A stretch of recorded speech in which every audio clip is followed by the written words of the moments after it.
high school in-house detention, and you want to explain this one, or do you want me to? Sure. Currently, in-school suspension is a full-time FTE, and 5 days a week. Currently looking at modeling it 3 days a week and doing it in a different way. We wouldn't have the step 10 person we have in C right now, would have a host of individual special savings there with that going 3 days a week. Ms. Sandy? I just want to make sure I understand this. We have a teacher, a step 10 teacher, whose entire day is just covering in-school suspensions 5 days a week? Correct. So to me, right now, looking at being more efficient, 3 days a week, we still want to offer that as an alternative to suspension out of school, but 3 days a week, Monday, Wednesday, Friday, for example, we still believe we can appropriately offer the amount of time we need to have the students in that program. But 5 days a week, I thought I could shave that down to 3. Is there any idea, and perhaps Mrs. Gould could tell us, how many students on average are on ISS each day? It can vary from the low from 2 to 3 to 15, depends on. Is it ever zero? I'd have to defer to Mrs. Gould. Is it ever zero? Usually the first couple days of school it is. And when it is zero, we use that teacher for something else. Like, We have, she's a special education teacher, so we'll have her go into a academic enrichment room and work with kids or something like that, because it's only a daily thing at that point. is there anything in the contract that says that a person doing ISS duty needs to be a certified teacher? Not to my knowledge, it's just what we did historically in Cumberland. I'd like to go on the record as being, thinking that we need to look at that very carefully, because that's actually shocking to me. Thank you. Thank you. The next line item, high school special ed teacher, that's up $36,000. Suspension. When we do suspend a student since 2006, is one thing was pointed out to me, by law, we must comply with their IEPs. So that was the rationale for having a special educator as the in-school suspension person. Prior to 06, we used to suspend kids, just send them, and it was much looser, but right now we do. So I think that's why probably Cumberland is not special educator. That's my thought. Still we can look at it. So you had in-school suspension at your prior schools? We did. In expert expenditure was kind of a bad model, I'll admit to you. It was potpourri. One period was teacher A, next period teacher B. She's very strict, he's very easy. Mixed messages on how we deliver the programming. It's good to have one person, no matter how you do it. Sharaho was one individual. It was just a younger teacher, a lower step person. What would be the reason, I know you're new, so maybe you wouldn't know, but perhaps anyone on the committee or someone that's known for longer, how does a step 10 teacher get put into that job when we're the lowest, our per pupil funding is so low anyway, and we're cutting to the bone? That's a $65,000, $884 job to cover in-school suspension. 76,000. I'm sorry? 76,000. The difference is we're gonna fund $76,000 it. a year to cover in-school suspensions exclusively. Well, what happened is that person was in the job. I've been here, it's been the same person the 5 years I've been here. That person was once a step 4, 5, 6, that's just stayed in the job, moved up the ladder of steps. So then who could describe, so describe what happens in the room. So teacher sits in the room and is proctoring an in-school suspension for the day, and the kids have their work for the day. And teacher does what? The student has an IEP, she's working with the students directly. She also goes to the their teachers and gets the work that they have for the day. She gives tests if they need it, she helps them, she works with kids, she does a very, very good job, but I don't disagree with you that it's in this kind of budget climate, it may not be something that we can do. In this model, that's not going to happen anymore. If you approve this, that's not going to happen going forward. So do we have any idea what it would look like? Right now, we're modeling a long-term sub, 3 days a week to start the year. So that's a per diem, right? And what is that about? 10,008, that's why you see the 65,000. The net 76 minus the 10,8 will get you to the... Okay, thanks. Okay, thank you. Welcome. So, right now, anybody, Ms. Sandy? Just to piggyback a little bit on that, one of the reasons that I stood up here is because there were numbers that I was shocked by when I looked into the data. And for those of you that are in the audience, 51% of the students that graduate from Cumberland High School and go to CCRI are immediately put in remedial classes because the college says they are not prepared for college work. 63%, that was the last number I saw, it could have changed a little bit here or there, only 63% of our seniors are taking the SAT. So our product is not what it needs to be. But in addition to that, and I will be haunted tonight over this, you know, Chairman Mutter usually gets something kind of that bugs him, but this $76,000 figure on this ISS thing is really, really, really upsetting.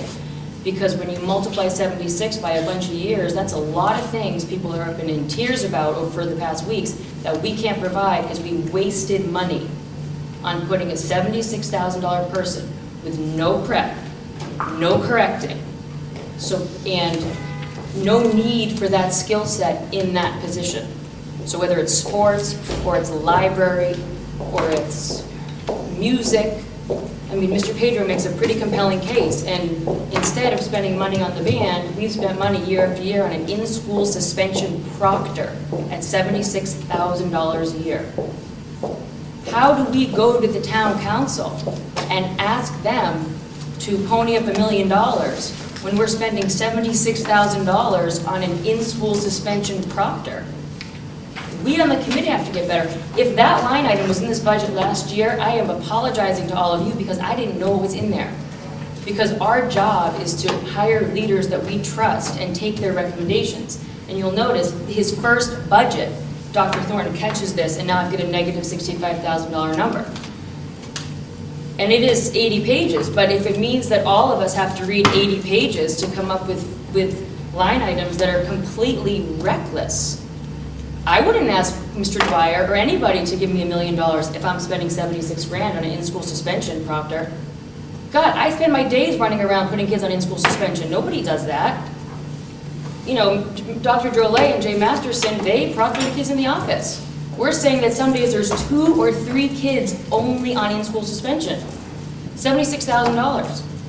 So until we as a committee make a pledge, and we as school administrators say, I'm going to go through my budget and I'm going to find every single thing that even looks questionable and I'm going to flag it and we're going to talk about it, the district's not going to be able to move forward. I mean, the numbers, the achievement numbers are already upsetting.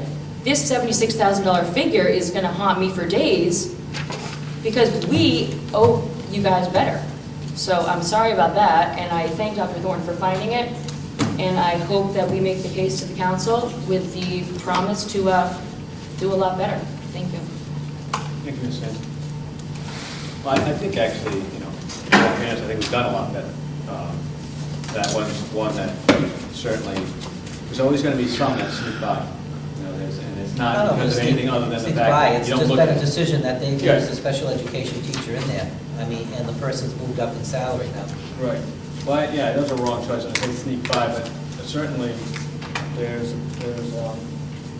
always those that you look back on and say, well, you know, maybe you could have done it a little differently. And yeah, when I say we have to do better, I mean all of us. I mean, certainly we're not, we don't escape that by any stretch of the imagination.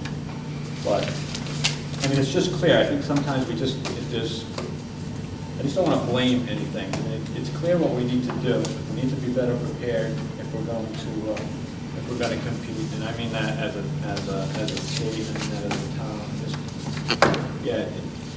And I don't know. Maybe I got all irritated on that question, and I used it all on that night. So that's maybe what it didn't bother me, that question. In any event, is there anyone else? I'm Deborah Bissett. I'm the secretary in the library. I've been with the school department for 21 years. I just wanted to make a comment about the teacher that's in the in-school, in-house suspension program. She's not just a proctor in that room. She keeps those kids under control. I mean, you have no idea what those kids do when there's a sub in there.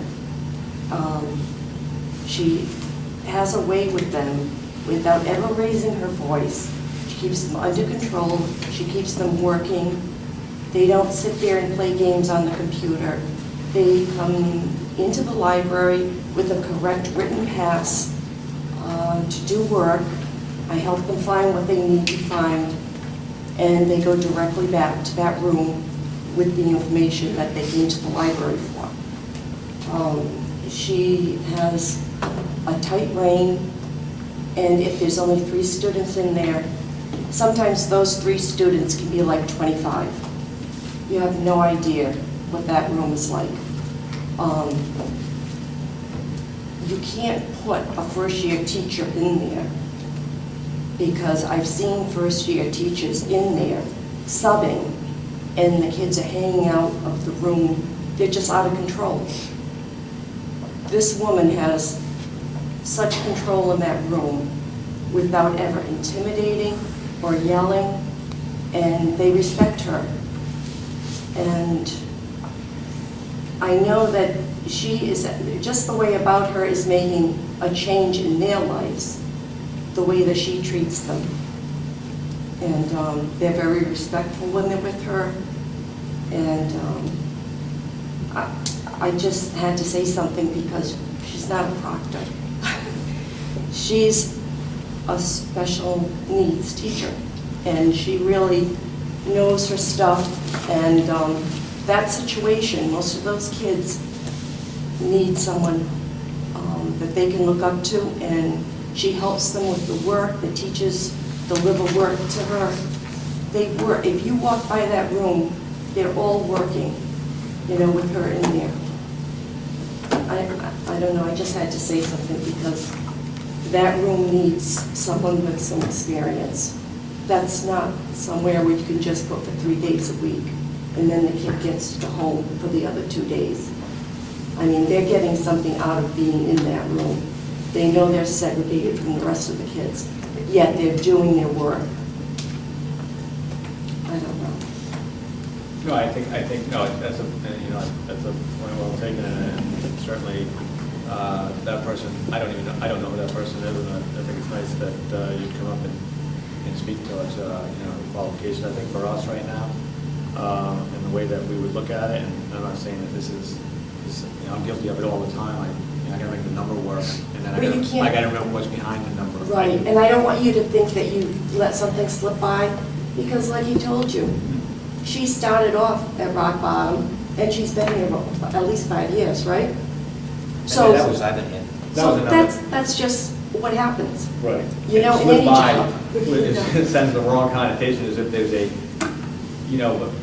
but even at that, I mean, when you budget, whether it be on the school side or municipal side, you are obviously going to try, a good finance director on either side is going to hedge some bets in there.